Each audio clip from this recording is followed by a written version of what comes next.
नमस्कार।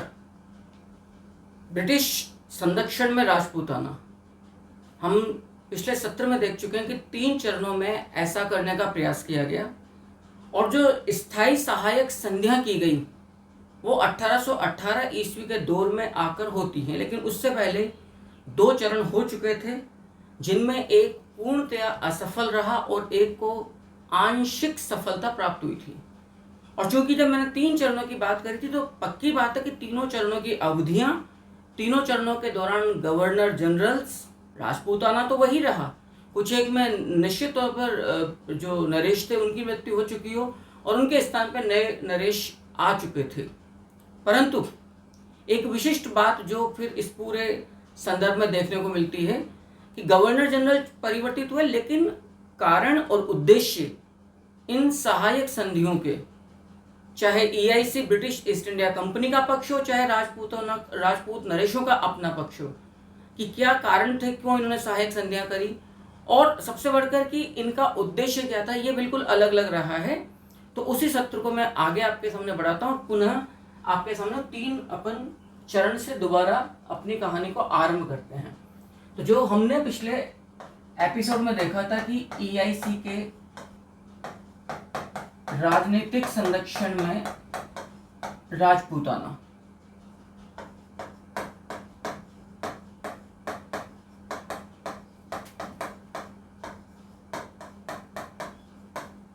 ईआईसी के राजनीतिक संरक्षण में संपूर्ण राजपूताना, तो इसका मतलब यहाँ पर हमारा यही निकलता है कि किस प्रकार से राजपूत ब्रिटिश सहायक संधियों को स्वीकारने के लिए विवश हुए।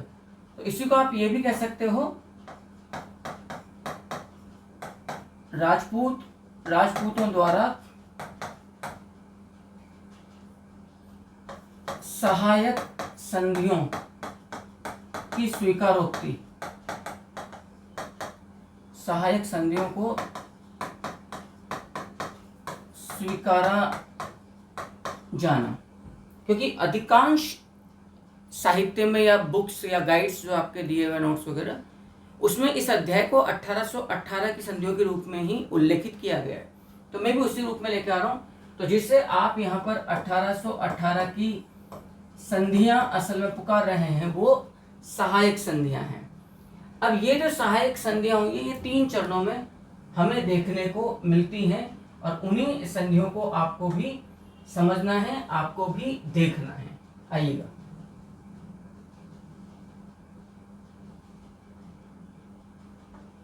ठीक है, अपन ये ले लेते हैं और ये 3 चरण यहाँ पर अपन अपना आरंभ करते हैं।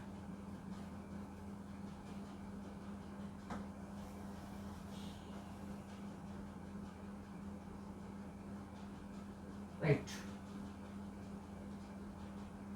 नेक्स्ट देखिएगा।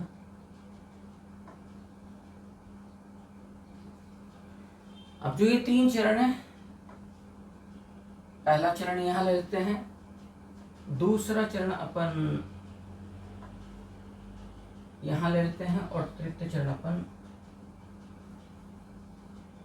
यहां पर ले लेते हैं। देखिएगा, जो प्रथम चरण है इसकी अवधि मैंने आपके सामने रखी थी 1781 से लेकर 1799 ईस्वी का दौर। इस अध्याय को यदि आपको समझना है तो यकीन मानिएगा कि आपको यहाँ पर जो 3 चरण मैं आपको दे रहा हूँ इन्हें आपको बखूबी बहुत बेहतर ढंग से समझना होगा, तब जाके ये अध्याय पर आपका दूसरा जो चरण था वो था 1803 से लेकर 1805 ईस्वी का दौर।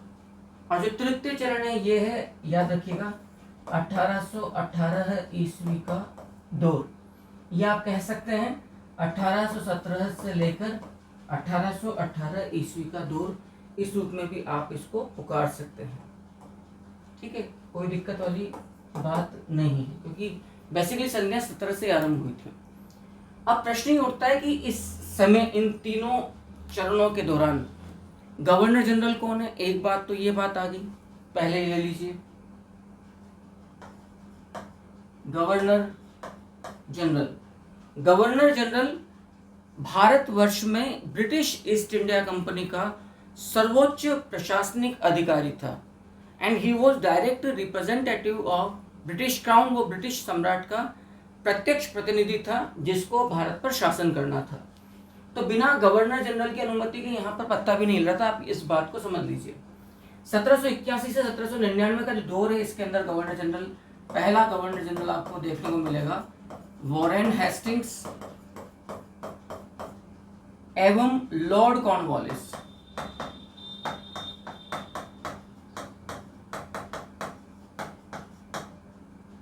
लॉर्ड वेलेस्ली, ये प्रमुख तौर पर आप यहां पर ले सकते हैं।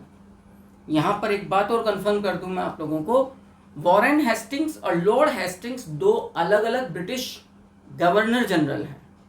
याद रखना इस चीज को, वॉरेन हेस्टिंग्स अलग है और लॉर्ड हेस्टिंग्स अलग है। इस बात को याद रखिएगा, वॉरेन हेस्टिंग्स बंगाल का प्रथम गवर्नर जनरल है। बंगाल का the very first governor general of Bengal is Warren Hastings according to 1773 regulating act. Clear है।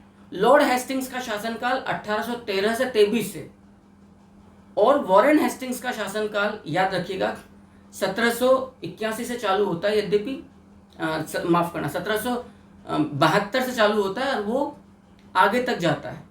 लेकिन 1773 के रेगुलेटिंग एक्ट के द्वारा इस व्यक्ति को बंगाल का प्रथम गवर्नर जनरल घोषित किया गया था। तो दोनों बातें बिल्कुल अलग अलग हैं। और यदि हम बात करें 1803 से 5 के दौर की, तो यहां पर जो गवर्नर जनरल आपके सामने आता है वो रहेगा लॉर्ड वेलेस्ली। और यहां पर जो गवर्नर जनरल रहेगा, क्योंकि मैंने पहले कहा लॉर्ड हेस्टिंग्स का शासनकाल था 1813 से 23 के बीच का दौर, तो इस समय जो गवर्नर जनरल है वो है असल में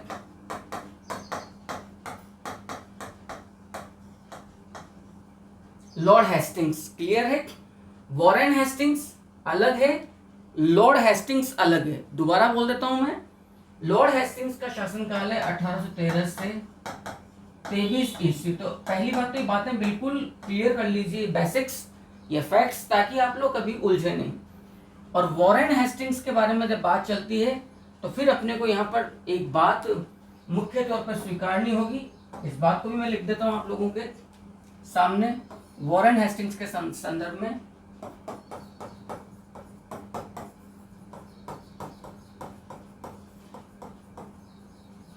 फर्स्ट गवर्नर जनरल ऑफ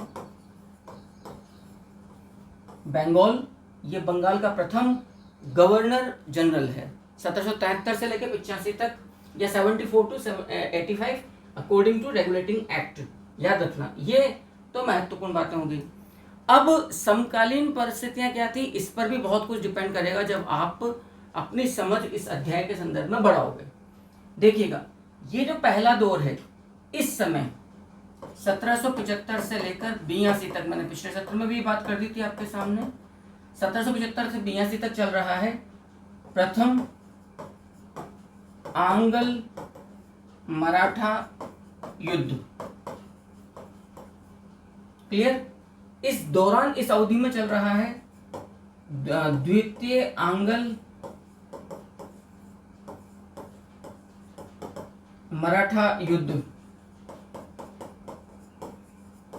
द्वितीय आंग्ल या आंग्ल मराठा युद्ध।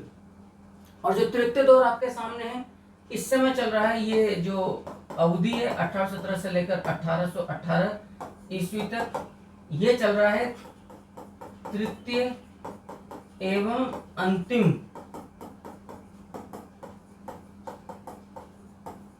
निर्णायक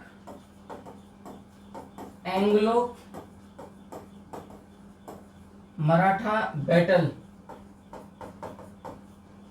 समझना इस सारी बात को, ये तृतीय एवं अंतिम निर्णायक आंग्ल मराठा युद्ध चल रहा है, जिसमें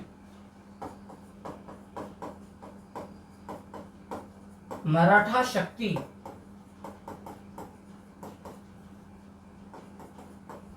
अंग्रेजों के द्वारा पूर्णतया कुचल दी गई। इस बात को अपने जहन में बिठा लीजिएगा। पूरी तौर पर कुचल दी गई है। और इसी संदर्भ में एक और महत्वपूर्ण बात मैं आपके सामने रख दूं, जब मराठा शक्ति की बात आती है तो पिंडारियों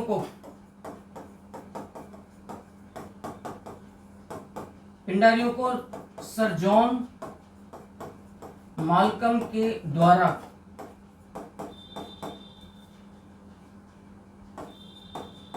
मराठों का शिकारी कुत्ते बोला गया है। यह भी अपने आप में सर्वाधिक महत्वपूर्ण तथ्य है। पिंडारियों को शिकारी कुत्ते के नाम से पुकारा गया है सर जॉन मालकम के द्वारा। याद रखना, बेहद इंपॉर्टेंट तथ्यों के रूप में ये चीजें आपके सामने आती हैं, क्योंकि ये दो भय बड़ा डिसिसिव फैक्टर है मराठा और Pindari. Pindari was not separate power from Maratha. ये मराठों के असल में अग्रगामी धावे बोलने वाले सहायक थे, इनके नीचे काम करने वाले, इनके ऊपर डिपेंडेंट आश्रित योद्धा थे। नो डाउट, बेसिकली ये पिंडारी मुस्लिम थे, लेकिन ये एक विशेष प्रकार के संभवतः शराब पीते थे, इस वजह से पिंड नामक इसलिए इनको पिंडारी बोला गया। ऐसी कोई बात हमारे सामने आती है। लेकिन इनका जो प्रमुख धर्म था पिंडारियों का, वो ये था धन लेकर धावे बोलना, लूट मार करना और अराजकता उत्पन्न करना और मराठा आक्रमण के लिए राह आसान करना। तो अब आप समझ लीजिएगा, ये तीन प्रमुख परिस्थितियां आपके सामने हैं। जो पिछले सत्र तक मैंने कहा था कि चूंकि राजपूताना मध्यकाल से ही मुगलों के संरक्षण में था और इस वजह से सामंत के साथ उनके जो संतुलित संबंध थे वो बिगड़ते चले गए। लेकिन राजपूत सामंत अपने नरेशों का विरोध इसलिए नहीं कर पाए क्योंकि यदि राजपूत सामंत राजपूत नरेशों की सत्ता का विरोध करते तो वो सीधा मुगलों को चुनौती देने के बराबर था। लेकिन जब ब्रिटिश संघर्ष में या औरंगजेब की मृत्यु के कुछ वर्षों बाद जब मुगल कमजोर होते चले गए, तो जो अम्ब्रेला, जो संरक्षण राजपूत नरेशों के ऊपर था, वो समाप्त हो गया। इसका फायदा सामंतों ने सदियों से जो उनकी महत्वाकांक्षाएं, भावनाएं, सम्मान, प्रतिष्ठा का जो मान मर्दन हो रहा था, उसकी पुनः बहाली के रूप में किया। और इस समय उनके पास सबसे ज्यादा जो शक्ति थी वो थी मराठों की और पिंडारियों की धन पर उपलब्ध शक्ति। जैसा मैंने कहा आपको पिछले सत्र में भी मैं बिल्कुल क्लियर कर चुका था इस बात को कि मुगलों के पतन के पश्चात एवं अंग्रेजों के उदय के बीच के दौर में संपूर्ण राजपूताने का या संपूर्ण भारतवर्ष का जो इतिहास है वो मराठाओं के उदय का दौर है। शिवाजी के अधीन जो पेशवाई, जो ताकत उभरी, उसका दौर है। तो इस दौरान सामंतों ने धन देकर राजपूताने में मराठा सरदारों को बुलाया। प्रतिक्रिया के रूप में राजपूत नरेशों ने भी अपनी स्थिति को सुदृढ़ करने के लिए जिन मराठा सरदारों को सामंतों ने बुलाया, इनके प्रतिद्वंदी मराठा सरदारों को धन देकर अपने यहाँ बुलाया। कुल मिलाकर संपूर्ण राजपूताना इन मराठा योद्धाओं की लूटपाट, षड्यंत्रों और मल्ल युद्ध का अखाड़ा बनकर रह गया। और इसमें संपूर्ण अर्थव्यवस्था, संपूर्ण कृषि, वाणिज्य, व्यापार राजपूताने का बर्बादी राजपूताने की हुई है। तो निश्चित तौर पर इस दौर में याद रखिएगा, संपूर्ण राजपूताना परेशान था। संपूर्ण राजपूताना, मराठा एवं पिंडारियों की, याद रखना, आक्रामक कार्यवाहियों से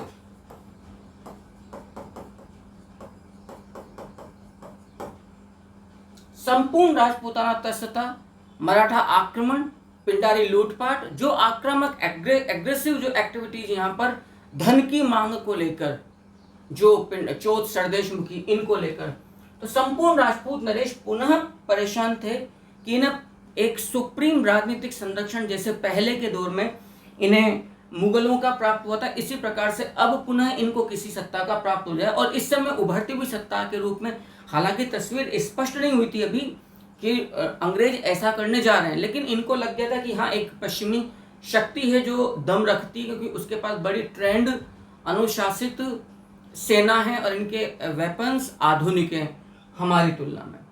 क्लियर है? तो इस दौर में तो संपूर्ण राजपूताना परेशान था मराठों से, चूंकि इस समय मराठों का युद्ध चल रहा है अंग्रेजों के साथ। अतः स्वाभाविक है कि अंग्रेजों और राजपूतों के एक कॉमन एनिमी के रूप में मराठे उभर कर आए। इस भावना का फायदा उठाते हुए राजपूत नरेशों ने प्रथम चरण में 1781 से 1799 के दौर के अंदर जो लॉर्ड मतलब वॉरेन हेस्टिंग्स, लॉर्ड कॉर्नवालिस और लॉर्ड वेलेस्ली जो गवर्नर जनरल थे, इन्हें संधियों के प्रस्ताव भेजे कि हम आपको सहयोग करने को तैयार हैं मराठों के विरुद्ध में। लेकिन ब्रिटिश ईस्ट इंडिया कंपनी अपनी रिसोर्सेज को, अपने युद्ध के क्षेत्र को और ज्यादा विस्तारित करने के मूड में नहीं थी। उसे भय था कि हमें ऑलरेडी मराठों से बुरी तरह से मार पड़ रही है। यदि हमने राजपूतों का सहयोग प्राप्त कर लिया तो संपूर्ण मराठा सरदार यूनाइटेड होकर कहीं हम पर टूट ना पड़े और इवन राजपूताने की भी हालत खस्ता ना कर दें, क्योंकि वो कंपनी इस बात से बेहतर वाकिफ थी कि राजपूताना के अंदर इन लोगों की गुंडागर्दी किस कदर मची हुई है। तो सबसे पहले जोधपुर नरेश विजय सिंह राठौड़, जिसे मारवाड़ का जहांगीर के नाम से पुकारा गया है, और जयपुर नरेश सवाई प्रताप सिंह ने इस दौर में सहायक संधियां भेजी ईस्ट इंडिया कंपनी को। लेकिन ईस्ट इंडिया कंपनी ने उन सहायक संधियों के प्रस्ताव को सिरे से खारिज कर दिया, उन्हें उपेक्षित कर दिया, ध्यान ही नहीं दिया। अर्थात प्रथम दौर में 1781 से 99 के दौर में जो प्रयास किए गए राजपूताने के द्वारा, यानी कि यहाँ पर इनिशिएटिव किसके द्वारा लिया गया? राजपूताने के द्वारा। किसलिए लिया गया? ताकि वो दो उनके उद्देश्य थे इस जमाने में। एक तो अपने सामंतों को पुनः दबाया जाए, कुचला जाए। दूसरा, मराठा आक्रमण और पिंडारी लूटपाट से बचने के लिए वो ब्रिटिश संरक्षण स्वीकार कर सकें। अंग्रेजों ने क्यों नहीं स्वीकारा? क्योंकि अंग्रेज अपने युद्ध के क्षेत्र को विस्तारित नहीं करने चाहते थे। अपने सीमित संसाधनों को पहले ही वो खपा रहे थे मराठों के विरुद्ध, तो उनके पास इतने रिसोर्सेज नहीं थे कि दोबारा वो मतलब अपनी एनर्जी, जो गुटबंदी, दलबंदी और जो बुरी तरह से नष्ट भ्रष्ट सी अर्थव्यवस्था थी राजपूताने की, उसकी सुव्यवस्था में लगाए।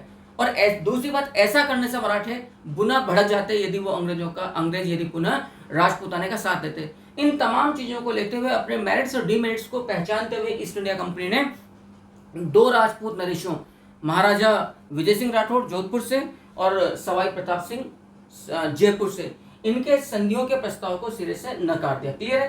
तो ये तो हश्र हुआ प्रथम चरण का, आप इस बात को अच्छे से समझ लीजिए। अब मैं आता हूं द्वितीय चरण के ऊपर। क्लियर है? इस सत्र में, मतलब जो ये एपिसोड अपना अभी ऑन गोइंग है, इसमें मैं द्वितीय चरण को खुलकर आपके सामने रखता हूं।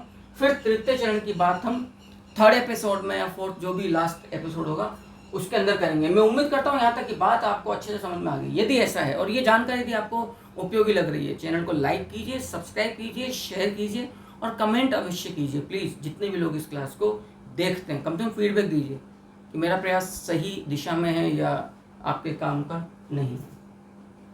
चलिएगा, तो मैं द्वितीय चरण की बात अब आपके सामने रखता हूं। जो सेकंड फेज है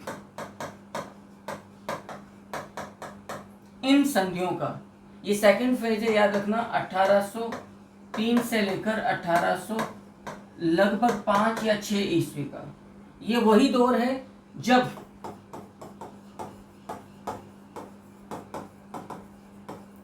सेकंड एंग्लो मराठा बैटल लड़ा जा रहा है। अब आप समझना, प्रथम आंग्ल मराठा जो युद्ध था उसमें बुरी तरह से शिकस्त खाई थी अंग्रेजों ने। मराठों के हाथों बहुत बुरी कदर उनकी हार हुई थी। क्लियर है? लगभग 20 साल का एक तरह का युद्ध विराम रहा।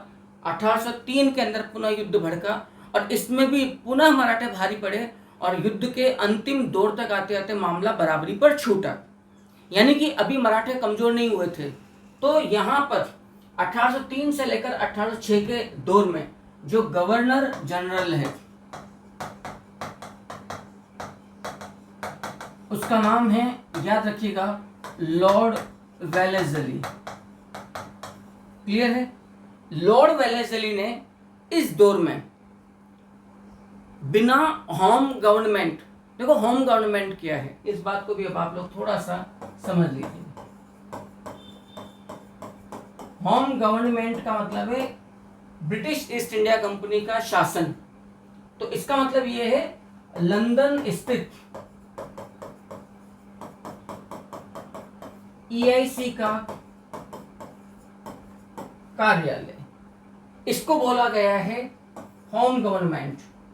और जो गवर्नर जनरल भारत में बैठा है, he was a part of home government but he was not home government, गृह राज्य जिसको, गृह शासन जिसको आप कहते हैं।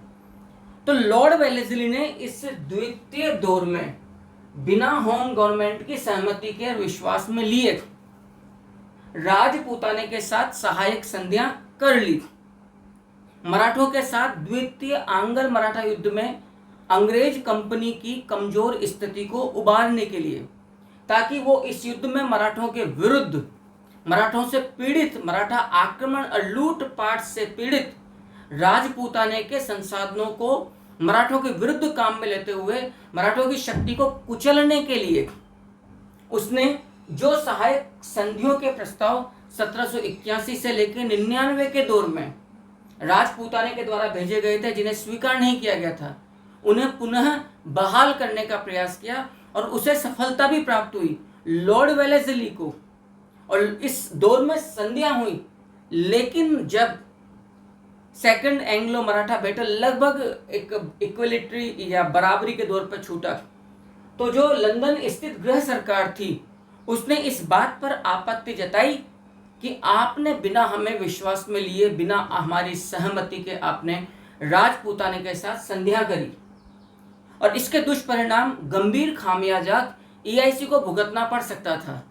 लिहाजा जो होम गवर्नमेंट थी लंदन की, उसने यहाँ की जो रेजिडेंसीज थी, क्योंकि 3 रेजिडेंसियां थी भारत के अंदर, मद्रास, बॉम्बे और कोलकाता, उन्हें आदेश देकर राजपूताने के साथ लॉर्ड वेलेस्ली के द्वारा जो संधियां की गई थी उन्हें रद्द कर दी गई। यानी कि प्रथम चरण में 1781 से 99 के दौर में अंग्रेजों ने संधियों पर गौर ही नहीं किया।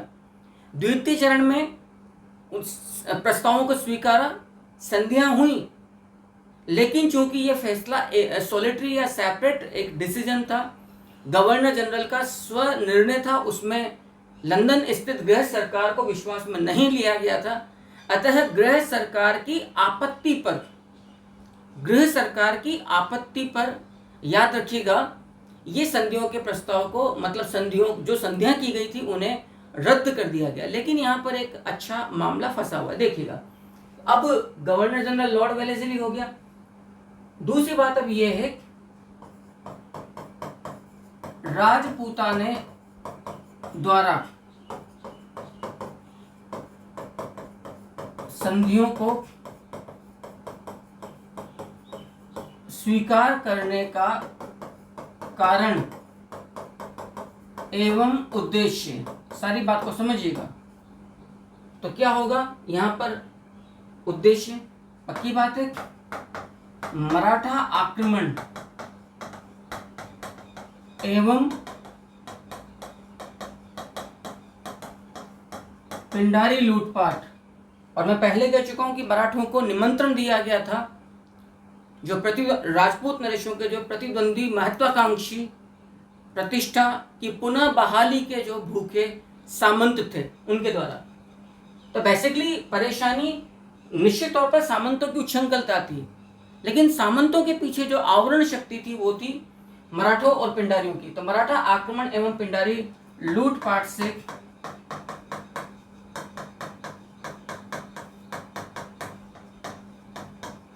राजपूताने को बचाना, समझ में आ गई बात आप लोगों को।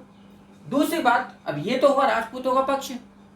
दूसरी बात यह है कि अंग्रेजों ने सहायक संधियां इस दौर में आकर क्यों प्रस्ताव भेजा कि यस वी आर रेडी संधियों के लिए। वजह, द्वितीय आंग्ल मराठा युद्ध के दौरान मराठों के विरुद्ध लॉर्ड वेलेस्ली राजपूतों की सामरिक संसाधनों को काम में लेकर मराठों को निर्णायक तौर पर परास्त करना चाहता था।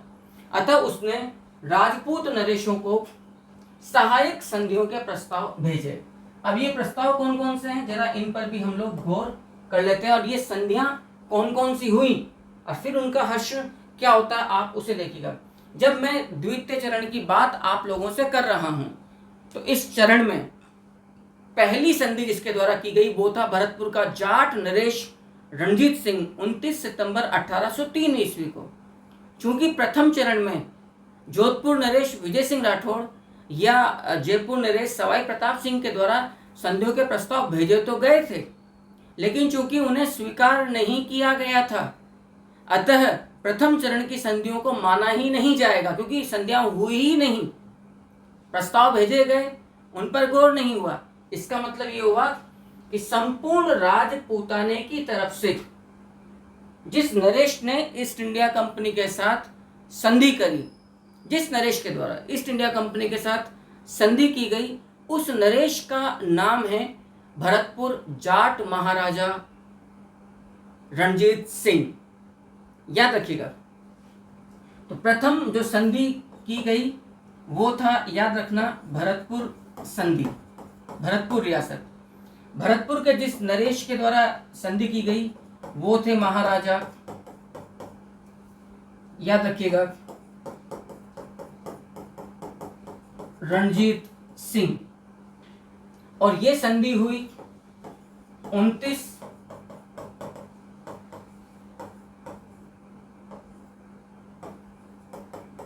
सितंबर 1803 ईस्वी को। बेहद महत्वपूर्ण है, दोबारा बोल रहा हूं, 29 सितंबर 1803 ईस्वी को रणजीत सिंह जाट के साथ संधि होती है। लेकिन इस संधि का हश्र क्या होता है? जब द्वितीय आंग्ल मराठा युद्ध चल रहा है तो संधि में एक शर्त ये थी कि एक दूसरे के शत्रु माने जाएंगे और एक दूसरे के मित्र माने जाएंगे। यदि एक पक्ष दूसरे पक्ष के शत्रु का साथ देगा तो ये संधि फिर बरकरार नहीं रहेगी। तो इस संधि के दौरान भरतपुर के जाट महाराजा ने, भरतपुर की जाट रियासत ने, क्योंकि सेकंड एंग्लो मराठा बैटल चल रहा है, तो एक मराठा सरदार मल्हार राव होलकर को भरतपुर में अंग्रेजों के विरुद्ध शरण प्रदान कर दी थी। अतः भरतपुर के साथ जो संधि हो गई, सफलतापूर्वक हो गई। भरतपुर के जाट महाराजा के द्वारा अंग्रेजों के प्रतिद्वंदी मराठा सरदार को शरण देने के आरोप में ये संधि बाद में अंग्रेजों के द्वारा तोड़ दी गई। इसके कोई मायने नहीं रहे थे। लेकिन यदि प्रश्न आ जाए, लिख भी देता हूं मैं यहां पर, EIC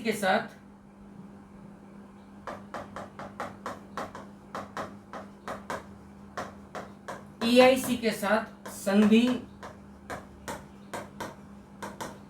करने वाली प्रथम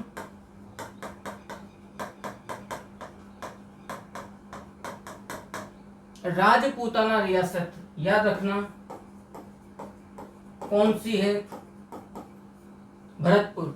ये राजपूत रियासत नहीं है, ये जाट रियासत है। ये भी शब्दों पे गौर करना कि प्रथम रियासत जिसने संधि करी राजपूताने की तो है, लेकिन राजपूत नहीं है।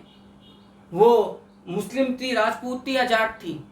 तो राजपूत मत कर बैठना, तब जाट करोगे। भले ही राजपूताने का मतलब प्रदेश से, जाट मुस्लिम राजपूत से मतलब जाति से है। इस बात को समझ लीजिएगा। तो EIC के साथ संधि करने वाली प्रथम राजपूत रियासत किसी भी चरण में भरतपुर आएगी। जाट नरेश रणजीत सिंह जाट हैं। दूसरी, लेकिन ये संधि बाद में क्या कर दी गई? रद्द कर दी गई। Isn't it? समझ में आ गई बात? दूसरी रियासत जिसने संधि करी वो थी अलवर।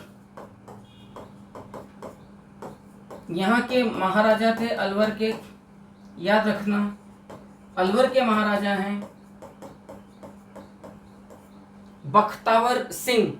अलवर महाराजा बख्तावर सिंह, आपने संधि करी है 14 नवंबर 1803 ईस्वी को।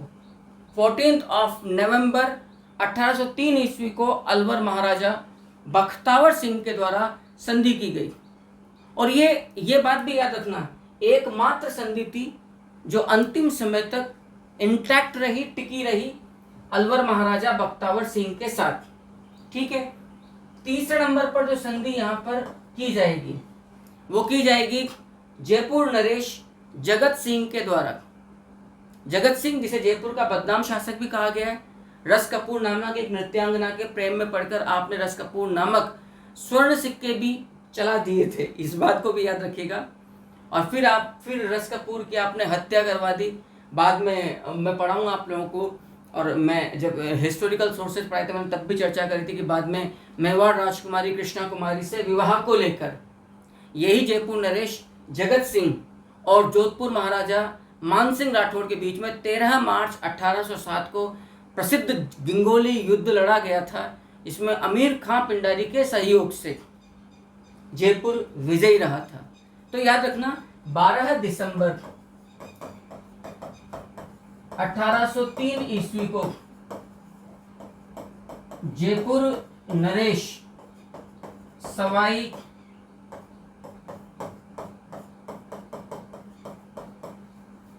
जगत सिंह, याद रखिएगा इस चीज को, सवाई जगत सिंह के द्वारा संधि की गई थी। सवाई जगत सिंह को इंपॉर्टेंट बात मैं बतला दूं,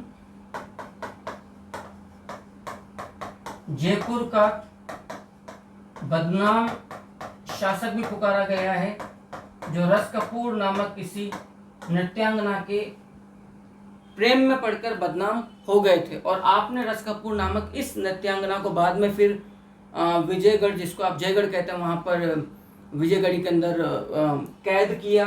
क्लियर। स्वर्ण सिक्के चलाए रस कपूर नामक आपने कैद करने से पहले।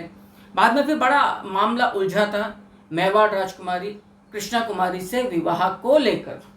क्लियर। तो जयपुर ने संधि कर ली 12 दिसंबर 1803 को जयपुर नरेश सवाई जगत सिंह के द्वारा। आप यहाँ तक के मैटर को बहुत आराम से उतार लीजिए। क्लियर। अब याद रखना 22 दिसंबर 1803 ईस्वी को, मैंने अभी कहा जब जयपुर नरेश का एक गिंगोली युद्ध लड़ा गया, याद रखिएगा इस चीज को, गिंगोली युद्ध लड़ा गया था 13 मार्च 1807 को। कृष्णा कुमारी से विवाह को लेकर जो मेवाड़ की राजकुमारी थी सवाई जगत सिंह और जोधपुर महाराजा मानसिंह राठौड़। तो इसका समकालीन जो जोधपुर का नरेश है, विजय सिंह जी की मृत्यु हो चुकी, वो है मानसिंह राठौड़। तो 22 दिसंबर 1803 ईस्वी को जोधपुर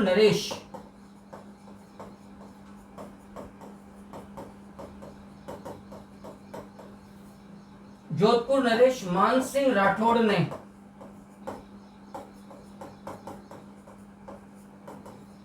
संधि का प्रस्ताव गवर्नर जनरल लॉर्ड वेलेस्ली को भेजा।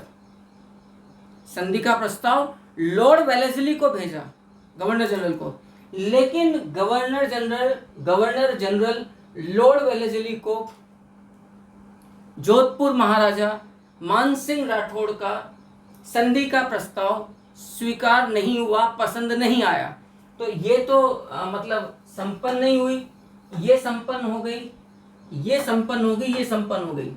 लेकिन चूंकि भरतपुर महाराजा रणजीत सिंह ने आगे जाकर मराठा सरदार को अंग्रेजों के साथ चल रही सेकंड एंग्लो मराठा बैटल के दौरान ही अंग्रेजों के विरुद्ध संधि करने के बावजूद मराठा सरदार को सहयोग किया, अतः ये संधि भी रद्द हो गई। ये संधि बाद तक इंटैक्ट रही, लेकिन जो जयपुर के साथ सवाई जगत सिंह के साथ जो संधि हुई थी उसको बाद में होम गवर्नमेंट ने ये कहते हुए खारिज कर दिया कि ये तमाम चीजें आपने हमारी बिना सहमति के की हैं। अतः सेकंड फेज के अंदर जो संधियां हुई वो संधियां संपन्न तो हुई, और उनका कारण भी यही था राजपूत नरेशों का, ताकि वो अंग्रेज संरक्षण प्राप्त करके मराठा आक्रमण और पिंडारी लूटपाट से राजपूताने को बचा सकें और अपनी गद्दी के अधिकार को सुरक्षित रख सकें। अंग्रेजों ने ये संधियां इसलिए स्वीकार करी ताकि सेकंड एंग्लो मराठा बैटल के दौरान वो राजपूताने के सहयोग से, राजपूतों के सहयोग से मराठों को धूल चटा सकें। आई थिंक इस एपिसोड में दी गई जानकारी आपके लिए काफ़ी उपयोगी रही होगी, आपको बेहद अच्छे से समझ में आई होगी।